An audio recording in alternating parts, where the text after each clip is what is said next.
नागपुरातून एक धक्कादायक प्रकार समोर आला आहे. वसतिगृहातील असुविधांबाबत थेट मुख्यमंत्र्यांकडे तक्रार करणाऱ्या विद्यार्थिनीला आता वसतिगृह सोडण्याची नोटीस देण्यात आल्याचा आरोप करण्यात येत आहे.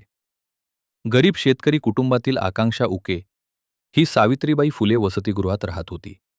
कडाक्याच्या उन्हाळ्यात वसतिगृहात कूलरची सुविधा नसल्याची तक्रार तिने 4 आणि 8 तारखेला मुख्यमंत्री देवेंद्र फडणवीस यांच्याकडे केली होती. या तक्रारीनंतर मुख्यमंत्र्यांनी संबंधित अधिकाऱ्यांची झाडाझडती घेत त्यांना चांगलेच सुनावल्याची माहिती आहे. मात्र त्यानंतर अधिकाऱ्यांनीच आपला राग विद्यार्थिनीवर काढल्याचा आरोप केला जात आहे.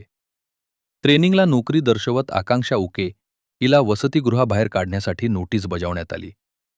त्यामुळे आज तिला वसतिगृह सोडण्याची वेळ आली होती. दरम्यान पालकमंत्री चंद्रशेखर बावनकुळे यांनी स्वतः आकांक्षाशी फोनवर संवाद साधत तिला धीर दिला. या प्रकरणामुळे विद्यार्थ्यांमध्ये संताप व्यक्त केला जात असून प्रशासनाच्या भूमिकेवर प्रश्नचिन्ह उपस्थित केले जात आहे. काय नेमकं घडलं तुझ्यासोबत आकांक्षा, काय सांगशील?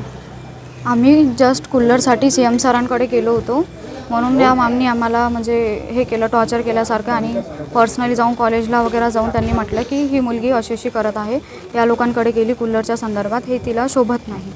तर यांनी सपोर्ट करायला पाहिजे नव्हतं आम्हाला की कूलर नाही आहे तर ठीक आहे, आम्ही समाज कल्याणला जाऊन तुमची ही मागणी करते आणि कूलरचं जे काही होईल आम्ही आमच्याकडून सपोर्ट करू. पण यांनी असं काहीच नाही केलं.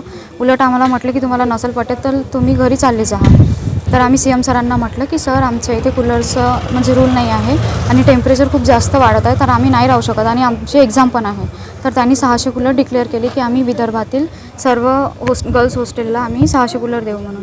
खरं तर तुझ्यामुळे 600 कूलर लागले, याचं कौतुक करण्यापेक्षा त्यांना मी तेच म्हटलं होतं की त्यांनी मला एक नोटीस दिली होती की मला 7:30 वाजतात म्हणून की तुला लेट होते हॉस्टेलला यायला, तर त्यांनी नोटीस दिली. तर मी त्यांना तेच म्हटलं की तुम्ही आतापर्यंत नोटीस नाही दिला, आताच का बरं दिला, याच्या आधी का बरं नाही दिला मला.